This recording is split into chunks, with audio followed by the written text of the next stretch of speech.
सादा जीवन और उच्च विचार रखने वाले परम संत कबीर साहब जी की ख्याति बहुत दूर दूर तक फैली हुई थी। बनारस के राजा वीर सिंह भी कबीर दास जी के भक्तों में से एक थे। जब कभी संत कबीर दास जी राजा वीर सिंह से मिलने के लिए जाते तो राजा स्वयं कबीर दास जी के चरणों में बैठ जाते और उन्हें अपनी राजगद्दी पर बैठा देते थे।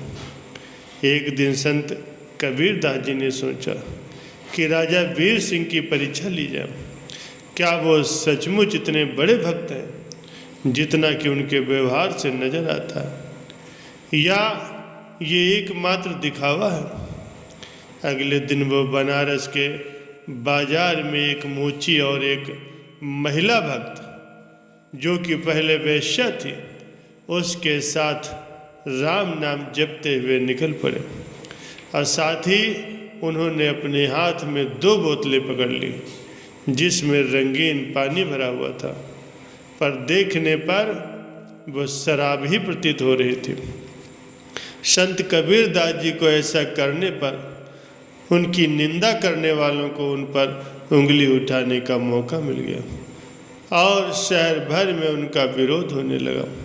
शराब की बोतलें हाथ में लिए और इस तरह शहर में घूमने की खबर अब राजा तक भी पहुंच गई।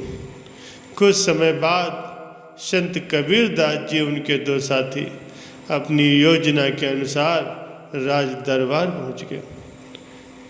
उनके इस व्यवहार से राजा पहले से ही मन नाराज थे और इस बार वो संत कबीर दास जी को देखकर अपनी गद्दी से उठे नहीं।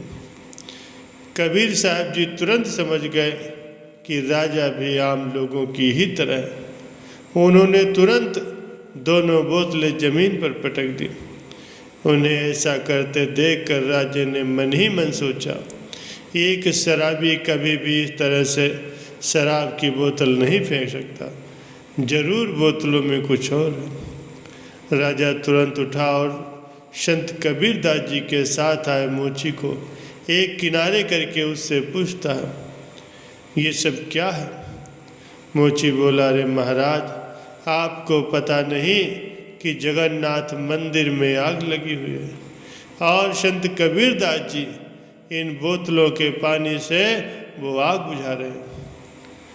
राजा ने इस घटना का दिन और समय नोट कर लिया और बाद में इस बात की सच्चाई का पता लगाने के लिए एक दूत जगन्नाथ मंदिर को भेजा। मंदिर के आसपास रहने वाले लोगों से इस बात की पुष्टि की गई। उसी दिन और उसी समय में मंदिर में आग लगी थी और जिसे किसी ने बुझा दिया था। जब राजा को इस सच्चाई का पता चला तो उन्हें अपने व्यवहार पर पश्चाताप हुआ। संत कबीर दास जी के प्रति उनका विश्वास और भी दृढ़ हो गया। प्यारे सज्जनों, क्या हमें भी अपने गुरु पर पूर्ण विश्वास है? हमें तो थोड़ा सा दुख या तकलीफ आ जाए तो हम घबरा जाते हैं। अगर हम अपने गुरु पर पूर्ण विश्वास नहीं बना सकते तो हमें गुरु धारण करना ही नहीं चाहिए। जो अपने गुरु को एक आम आदमी समझते हैं वह एक बहुत बड़ी गलती के शिकार है, क्योंकि वही लोग ही अपने गुरु पर दृढ़ विश्वास नहीं कर पाते। वो गुरु को एक आम इंसान ही समझते हैं। हमें कभी भी अपने गुरु को एक आम इंसान समझने की गलती नहीं करनी चाहिए, क्योंकि हमारा गुरु उस कुल मालिक, उस भगवान का भेजा हुआ एक दूत है, एक फरिश्ता है जो इंसानी जामा लेकर के सृष्टि में हमें समझाने आया है। अगर हम उसको अपने जैसा समझ बैठे तो हम उसे कुल मालिक का दर्जा कभी नहीं दे सकते और ना ही उनसे शिक्षा प्राप्त कर सकते हैं। इसलिए हमें अपने गुरु पर पूर्ण विश्वास रखते हुए उन्होंने जो हमें युक्ति समझाई है उस युक्ति के द्वारा हमें भजन सिमरन अपना पक्का करना चाहिए। जब हम अपना भजन सिमरन पक्का कर लेंगे तभी हमें वो मंजिल प्राप्त होगी। इस मंजिल को पाने के लिए हमें संत सद्गुरु की मदद की ज़रूरत होगी।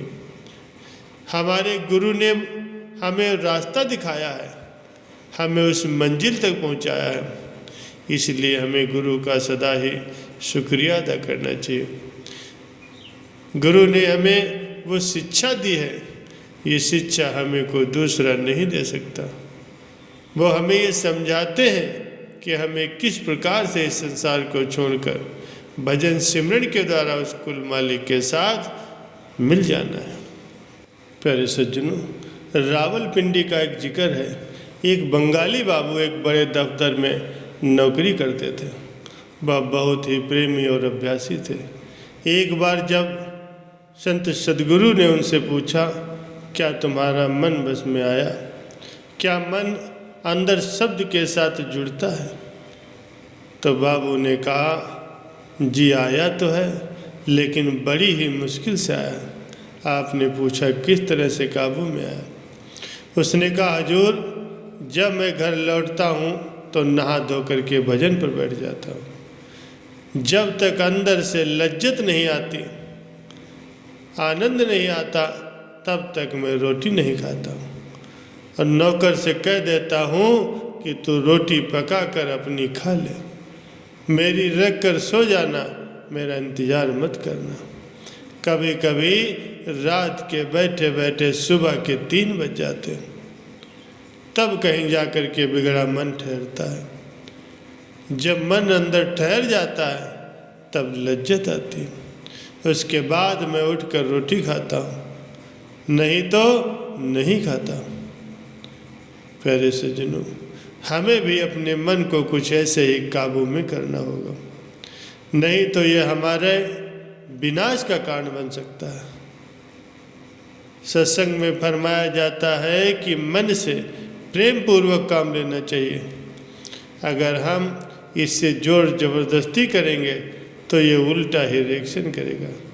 इसलिए पहले हमें इसे अपना मित्र बनाना है और फिर धीरे धीरे इससे अपने हिसाब से काम करवाना है। हमें इसके कहे अनुसार नहीं चलना है, बल्कि इसे अपने कहे अनुसार चलाना है। ये तभी संभव है जब हम इसे अपना अच्छा और सच्चा मित्र बना लेंगे। क्योंकि मन हमारा बस में है तो इसके जैसा हमारा कोई मित्र नहीं है। अगर मन हमारे बस में नहीं है तो इससे बढ़कर कोई हमारा शत्रु नहीं। इसलिए हमें अपने मन पर विजय पाना बहुत ज़रूरी है। अगर हम मन के कहे चलेंगे तो ये हमें भक्ति नहीं करने देगा।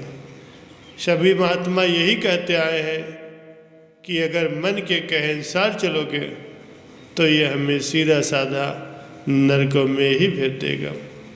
इसलिए करनी का पौधा लगाओ और उसमें प्रेम का पानी और सिमरन भजन की खाद डालो।